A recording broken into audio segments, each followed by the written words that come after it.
Channel 6 network पर आप सभी का बहुत स्वागत है। आज हम एक बेहद खास अहम आध्यात्मिक समय पर बात करने वाले हैं, आषाढ़ गुप्त नवरात्रि। ये नाम तो कई लोगों ने सुना होगा, पर शायद ये नहीं जानते होंगे कि ये जो आम नवरात्रि होती है उससे थोड़ी अलग है ना? बिल्कुल। साल में दरअसल 4 नवरात्रि आती हैं। ज्यादातर लोग चैत्र और शारदीय नवरात्रि के बारे में जानते हैं, पर 2 और होती हैं माघ और आषाढ़ में, अच्छा। जिन्हें गुप्त नवरात्रि कहते हैं। आज हम आषाढ़ महीने के शुक्ल पक्ष की गुप्त नवरात्रि की बात कर रहे हैं, जो इस साल मतलब 2025 में 26 जून से शुरू हो रही है और 4 जुलाई तक रहेगी। अच्छा। पर इसे गुप्त क्यों कहते हैं? क्या मतलब ये कोई रहस्य है या इसे छिपकर मनाते हैं? गुप्त का मतलब यहाँ छिपा हुआ या गोपनीय जरूर है, पर इस मायने में कि ये बाहरी तामझाम जैसे बड़े पंडाल या गरबा वगैरह उनसे हटकर है। इसका फोकस ज्यादा आंतरिक साधना, ध्यान और देवी के प्रति एकदम व्यक्तिगत समर्पण पर होता है, एकांत में। ओह, तो मतलब ये शोर शराबा वाला त्योहार नहीं, बल्कि ज्यादा पर्सनल और स्पिरिचुअल टाइम है। बिल्कुल। खास तौर पे उन साधकों के लिए ये बहुत महत्वपूर्ण है जो गहन साधनाएं करते हैं, जैसे मंत्र सिद्धि या तंत्र साधना। वो देवी का विशेष आशीर्वाद चाहते हैं। समझ गया। तो इसमें पूजा किसकी होती है? क्या ये भी माँ दुर्गा के 9 रूप हैं, जैसे शैलपुत्री, ब्रह्मचारिणी वगैरह? हाँ, आधार वही है। ये 9 दिन माँ दुर्गा को ही समर्पित हैं और हर दिन उनके एक रूप की पूजा होती है। पहले दिन शैलपुत्री माँ से शुरू होकर 9वें दिन सिद्धिदात्री माँ तक। लेकिन गुप्त नवरात्रि में एक खास बात है। इसमें देवी के 10 महाविद्या स्वरूपों की पूजा का विशेष महत्व माना गया है। 10 महाविद्या, ये तो बहुत पावरफुल साउंड करता है। कौन है ये? जी, ये महान विद्या या कहें परम ज्ञान की देवियां हैं, जैसे माँ काली, तारा, त्रिपुर सुंदरी, छिन्नमस्ता। ये देवी के अत्यंत उग्र और गूढ़ स्वरूप भी माने जाते हैं। अच्छा, तो क्या इन्हीं महाविद्याओं की पूजा की वजह से इसे गुप्त कहते हैं, क्योंकि इनकी साधना आम नहीं होती? हाँ, काफी हद तक इनकी साधना थोड़ी जटिल होती है, मतलब ज्यादा अनुशासन मांगती है और अक्सर एकांत में ही की जाती है। ये स्वरूप विशेष सिद्धियों और सृष्टि के गूढ़ रहस्यों से जुड़े हैं। तो ऐसी साधना आमतौर पर सार्वजनिक रूप से नहीं, बल्कि गोपनीय ढंग से होती है। इसीलिए ये नवरात्रि गुप्त कहलाती हैं। ये तो वाकई काफी गहरा है।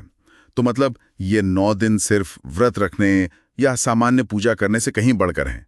ये एक तरह से आध्यात्मिक शक्ति पाने का अवसर है। निश्चित रूप से ये समय साधकों के लिए अपनी आध्यात्मिक उन्नति, मन की शांति और हाँ, सांसारिक समृद्धि पाने, जीवन की बाधाओं को दूर करने के लिए देवी माँ का आशीर्वाद प्राप्त करने का एक बहुत शक्तिशाली मौका होता है। तो इसमें क्या खास करते हैं लोग? मतलब पूजा पाठ के अलावा कोई खास रिचुअल्स? हाँ, कई विशेष साधनाएं होती हैं। जैसे सबसे पहले घट स्थापना, जिसे कलश स्थापना भी कहते हैं।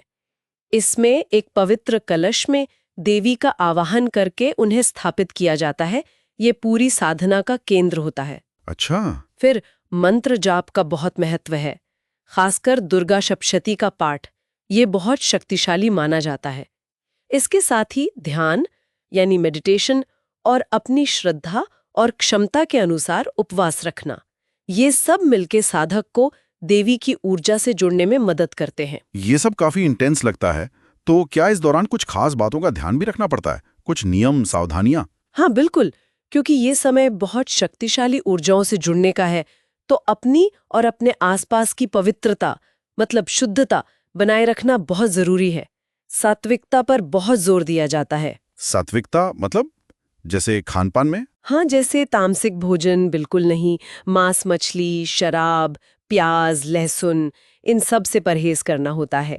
तन और मन दोनों की सफाई जरूरी है। रोज नहाना, साफ कपड़े पहनना और सबसे जरूरी अपने व्यवहार में शुद्धता, मतलब गुस्सा नहीं करना, किसी को बुरा भला नहीं कहना, झूठ नहीं बोलना, अपनी वाणी पर कंट्रोल रखना। अच्छा, मतलब सिर्फ बाहर से ही नहीं, अंदर से भी पवित्रता रखनी है। बिल्कुल, तन मन वचन तीनों से।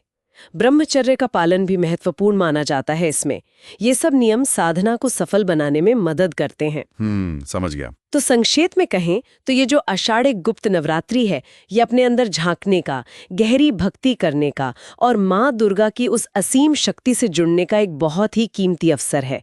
ये हमें याद दिलाता है कि असली शक्ति बाहरी दिखावे में नहीं, बल्कि अंदर की साधना और समर्पण में है। वाकई आज बहुत कुछ नया जानने को मिला गुप्त नवरात्रि के बारे में। बहुत ही दिलचस्प और महत्वपूर्ण जानकारी। चैनल 6 नेटवर्क के साथ जुड़ने के लिए आप सभी दर्शकों का बहुत बहुत शुक्रिया।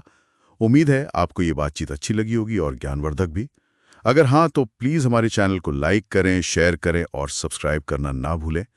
हम कोशिश करेंगे कि आगे भी ऐसी ही जानकारी आप तक पहुंचाते रहें। अगली बार फिर मिलेंगे।